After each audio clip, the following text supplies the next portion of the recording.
Historians generally agree that humans have only been practicing agriculture for about 10,000 years, and built the first civilizations just 5,000 or 6,000 years ago. However, the monumental complex of Göbekli Tepe in modern-day Turkey has been dated to almost 10,000 BCE, or nearly 12,000 years ago. It's the world's first example of a monumental structure built by hunter-gatherers, and features stonework previously thought to be well beyond the capabilities of such a loosely organized society. The excavation is ongoing, but it's already rewriting the story on humanity's transition to agriculture and the birth of civilization. We owe the discovery of Göbekli Tepe to the excavation of Navali Chori, a similar Neolithic site in the Urfa region. The city of Urfa, also called Sanliurfa, was a major hub of the ancient world, having been conquered by numerous civilizations over the years, including the Akkadians, Babylonians, Hittites, Macedonians, Byzantines, and Arabs. However, it's clear that the site has been inhabited since prehistoric times. It lies in the northern reaches of Mesopotamia, one of the so-called cradles of civilization, where most of the events in the Old Testament took place.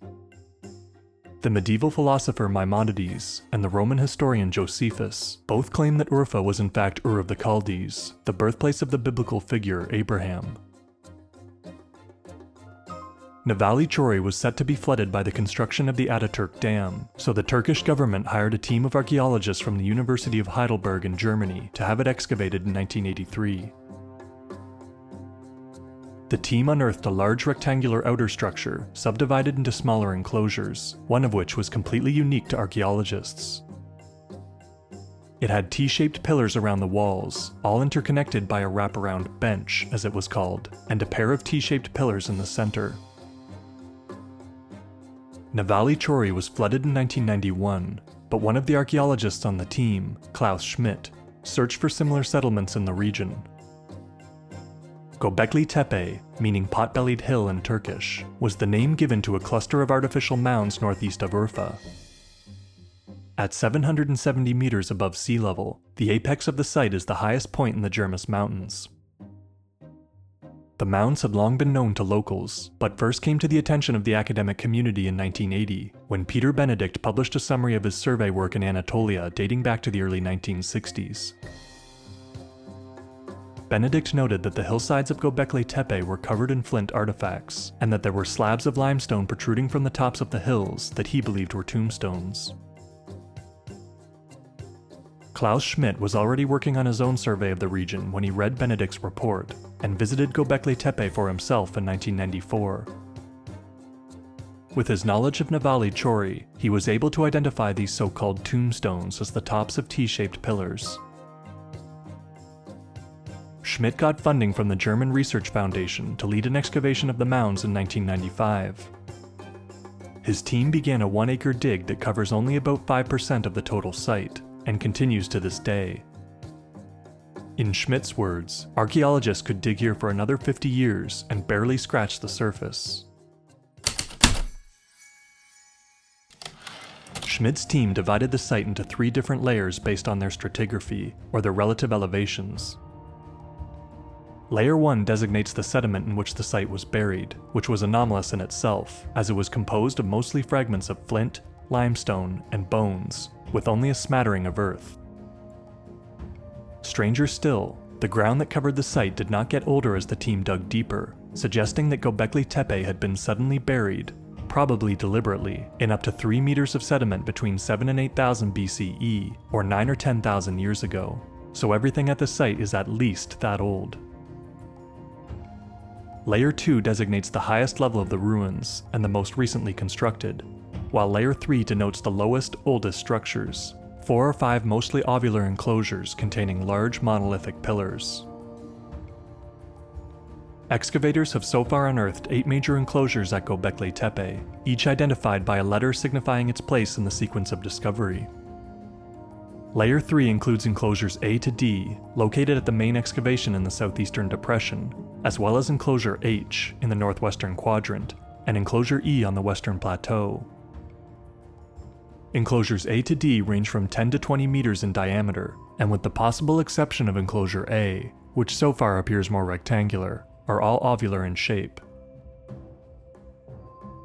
The excavation has not yet reached the floors in enclosures A and H, but the floors in C and D are carved from the bedrock itself and competently smoothed. The floor in B is a lime and clay terrazzo that's been artificially burnt and polished. In the center of enclosures A, B, C, D, and H are two monolithic limestone pillars carved in the shape of a T. The largest of these pillars in enclosure D weigh 8 to 10 metric tons each and stand about 5.5 meters or 18 feet tall. The pillars in enclosure C and D stand on pedestals carved from the bedrock floor. Rings of smaller monolithic T-shaped pillars line the walls of these enclosures. Each of these pillars weigh several tons and stand around 4 meters tall.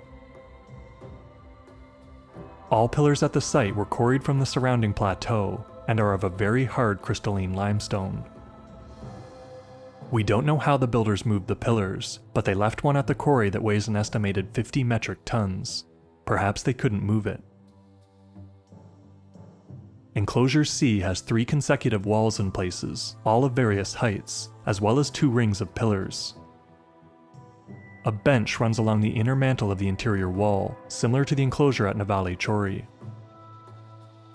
Though there are no walls, benches, or pillars at enclosure E, it's considered to be contemporaneous with the other layer 3 enclosures because of the level bedrock floor and pedestals. Geomagnetic surveys including ground-penetrating radar proves that there are as many as 15 or 20 of these ovular layer 3 enclosures still hidden underground. Layer 2 features 2 distinct types of architecture, likely from 2 different periods. What the excavators have called Layer 2A refers to a network of densely packed small rectangular structures with lime plaster floors. These structures, some of which are thought to be domiciles, were clearly built many centuries after Layer 3, as they sit at a higher level. Some of them also contain a few simple, mostly undecorated pillars that are no taller than 2 meters, and clearly inferior to the ones on Layer 3. One of the more puzzling aspects of the site, and something that it shares with many ancient sites around the world, is that the scale, complexity, and workmanship is at its zenith in the oldest layer of the architecture, then deteriorates over time. One would expect the world's first monumental site to progress in the opposite direction, or towards more developed skills and workmanship. Layer 2B refers to 2 enclosures, called F and G, built well after Layer 3, but probably before the rest of Layer 2. They are smaller than enclosures A to D, with smaller pillars. The most recent evidence points to yet another potential phase of construction. There are simple C-shaped or ovular enclosures, some subdivided by an interior wall, that lack any of the interior features of the other spaces. These buildings may be contemporary to, or even older than the monumental structures on Layer 3. Excavators have found a range of other structures and artifacts at the site, including carved channels and cisterns for collecting rainwater, a number of grinding stones, a small totem pole as it's been called, and several carved human heads that appear to have once belonged to life-size statues. The team has also found a few so-called porthole stones, like this 3-meter slab found on the northwestern hilltop, or this one embedded in the wall at enclosure B. Strangely, many of the enclosures at Göbekli Tepe have no obvious entrances. The ring around the first wall of enclosure C, for example, is accessible by a floor-level entrance, but there is no opening to the inner chamber, where the largest pillars are. However, many of the excavators believe that the entrances ran through some kind of a roof that has since been destroyed or removed. It's thought that the porthole stones may have been involved in the original entrances. Göbekli Tepe was dated primarily by tool typology, or comparing the tools found in the sediment to similar tools at other sites. By this method, the excavators dated the oldest layers of the site to the pre-pottery Neolithic A period, which stretches from around 10,000 to 8800 BCE. The exact chronology of the different enclosures is more difficult to determine. Some of the walls' plaster is allowed for carbon dating, but this can only establish when these walls were plastered last, and not when they were built. Samples of charcoal from between the outer walls of enclosure C were radiocarbon dated to around 9200 BCE. Clay mortar recovered from enclosure D was dated to about 9500 BCE, making the current archaeological consensus that the site is between 11,000 and 11,500 years old. Many of Göbekli Tepe's pillars, pillar bases, portholes, and gates are decorated with relief carvings of abstract symbols and a variety of animal motifs: boars, aurochs, gazelle, wild ass, sheep, foxes, snakes, lions, lizards, scorpions, and many types of birds. At the time of the site's founding, the Urfa region was lush and forested, and could certainly have sustained this diversity of wildlife. Some enclosures have clearly anthropomorphic monoliths, with carvings of arms, hands, shoulders, elbows, a belt, and what has been determined to be a loincloth on Pillar 18 in enclosure D. The carvings are believed to be totems, the animals as ancestor spirits who have taken animal form, and the T-shaped pillars as humanoid deities. The team has also suggested that the abundance of carved images, something shared amongst all pre-pottery Neolithic sites in Upper Mesopotamia, are part of a system of symbolic communication that preceded writing, but still allowed for a highly complicated mythology. The only human remains found at the site so far are several skull fragments with purpose-cut grooves in them.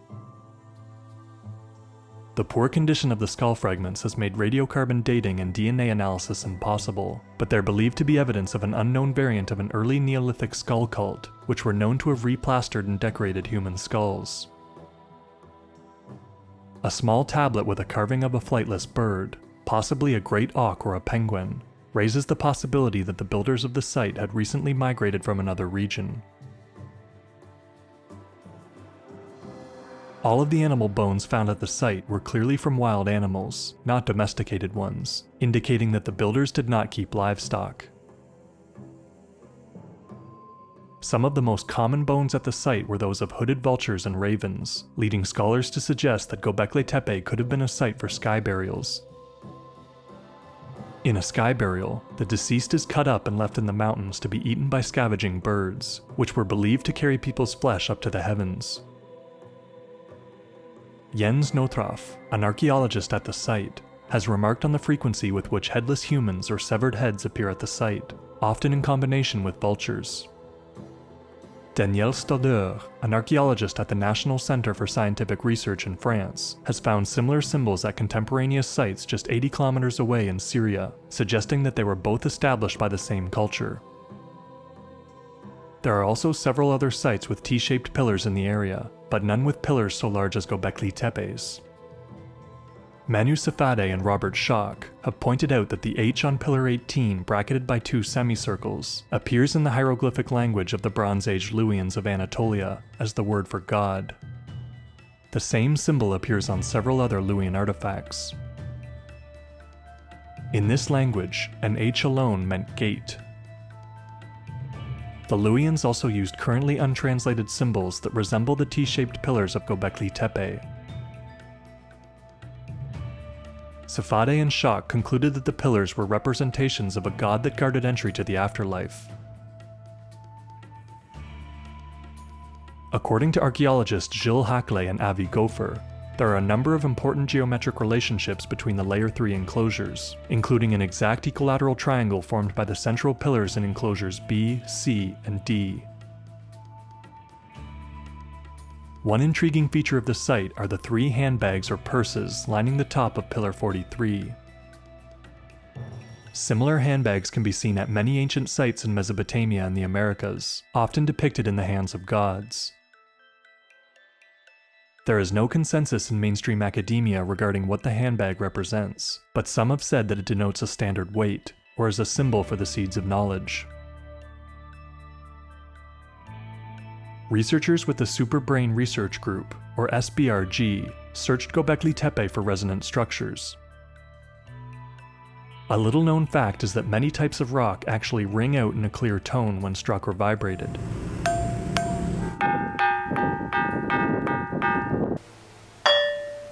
Even when struck by hand, Pillar 18 resonated so strongly that researchers believed it must be hollow.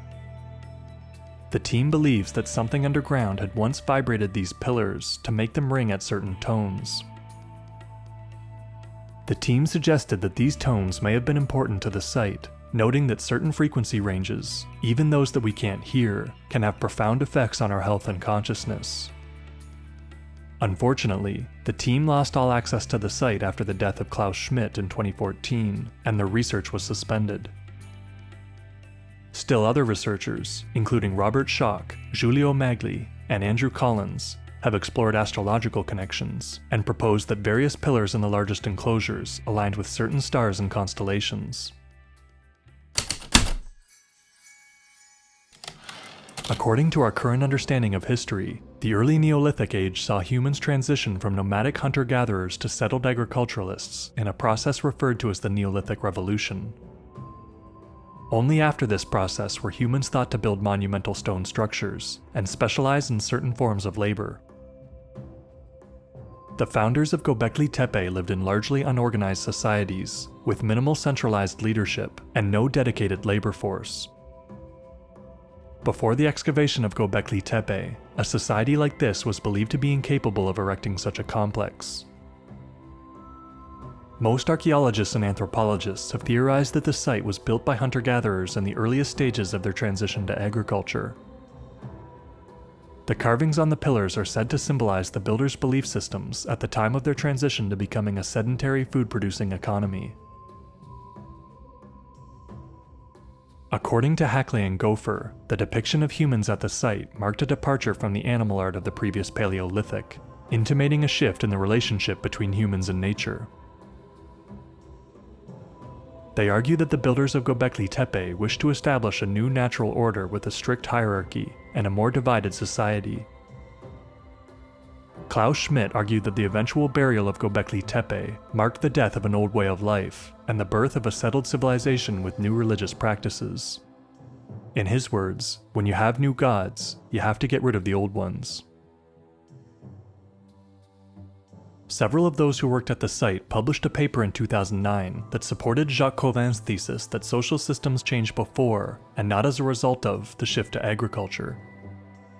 In other words, the worship of gods galvanized nomadic ancestor cults to build Göbekli Tepe.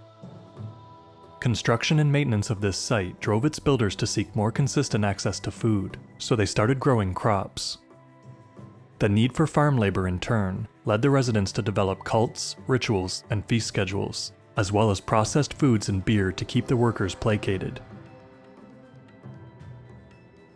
In 2017, Martin Sweatman and Dimitrios Sakritsis published a paper arguing that Pillar 43 in Enclosure D, better known as the Vulture Stone, memorializes the start of the Younger Dryas, a turbulent period of Earth history at the end of the last ice age. The headless human at the base of the pillar is said to represent catastrophe, and the animals each represent constellations, with the ball above the vulture's wing identifying the scene as the point at which the sun crossed Sagittarius. The last time the sun passed this point in the sky was around 10,950 BCE, the beginning of the Younger Dryas. The authors believe that the Vulture Stone is evidence in favor of the comet impact hypothesis, which holds that a large comet struck the glaciers at the end of the Ice Age and flooded the world. Writer Graham Hancock has argued that there was a lost civilization at this time, destroyed in this event. Hancock has postulated that Göbekli Tepe was built by the survivors of this civilization as a means of preserving the knowledge and advances they had made. Hancock suggests that the handbags depicted at the site, and in the iconography of other civilization bringers of ancient mythology, represent the survivors of one civilization leading another from a state of ignorance. Schmidt himself recognized the significance of the site emerging at the end of the Younger Dryas. It seems likely that the construction of Göbekli Tepe was related to broader changes on the planet. Researchers are undecided if Göbekli Tepe is an early domestic settlement, a skull cult temple, a site for sky burials, an astronomical observatory, or something else entirely. The mystery of the site is shrouded by its staggeringly old age. More than 5,000 years have passed since the etching of the first clay tablets in Sumeria, and Göbekli Tepe was built another 6,000 years before that. Ultimately, it's a culture lost to us, and we may never know who erected those monumental pillars, or why.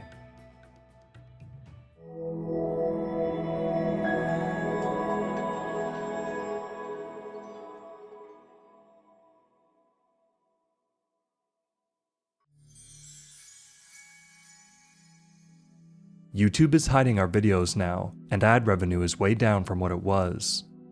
Help us keep making these videos by pledging a monthly donation on Patreon, or sending a tip at buymeacoffee.com or PayPal.